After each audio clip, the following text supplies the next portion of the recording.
Hello పిల్లలు, ఈరోజు కథ ఎంపిక. మరి మొదలు పెడుతున్నాను.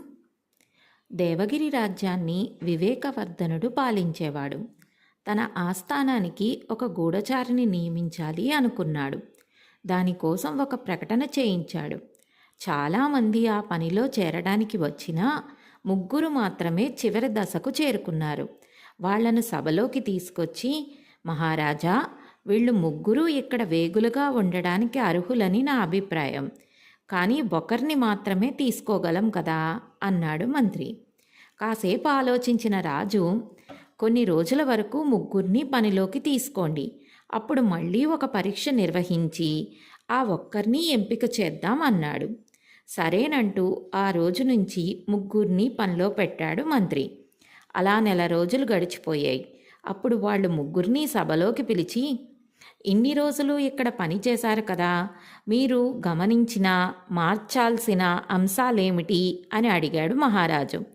అంతా బాగానే ఉంది, ఇక్కడ మార్చడానికి నాకేమీ కనిపించలేదు అన్నాడు మొదటి వ్యక్తి. ఇక్కడ కొంతమంది అనుమానంగా కనిపించారు. మిమ్మల్నే మోసం చెయ్యాలని చూస్తున్నట్లు అనిపించింది మహారాజా అని చెప్పాడు రెండో వ్యక్తి. ఆ తర్వాత చెప్పాల్సిన మూడో వ్యక్తి మాత్రం మౌనంగా ఉండిపోయాడు. అప్పుడు, నీవు మాట్లాడవేమిటి, నీకు ఏమీ మార్చాల్సిన అంశాలు కనిపించలేదా అని అడిగాడు రాజు. అదేం లేదండి, మీరు అడిగిన విషయం ఇలా సభలో చెప్పాల్సింది కాదు. నేను ఇక్కడ గమనించిన లోటుపాట్లు ఇప్పుడు చెప్తే ఆ తప్పులు చేస్తున్న వారు జాగ్రత్త పడే అవకాశం ఉంది. కాబట్టి మీకు రహస్యంగానే చెబుతాను అన్నాడు. ఆ మాటలు విన్న మహారాజు, గూఢచారికి ఉండవలసిన లక్షణాలు గోప్యత, సంయమనం, ఆ రెండూ ఇతనిలో ఉన్నాయి.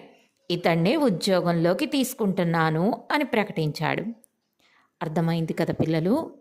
ఏ ఉద్యోగానికి, ఏ పనికి ఎటువంటి లక్షణాలు ఉండాలో ఆ విధంగా ఉండాలన్నమాట.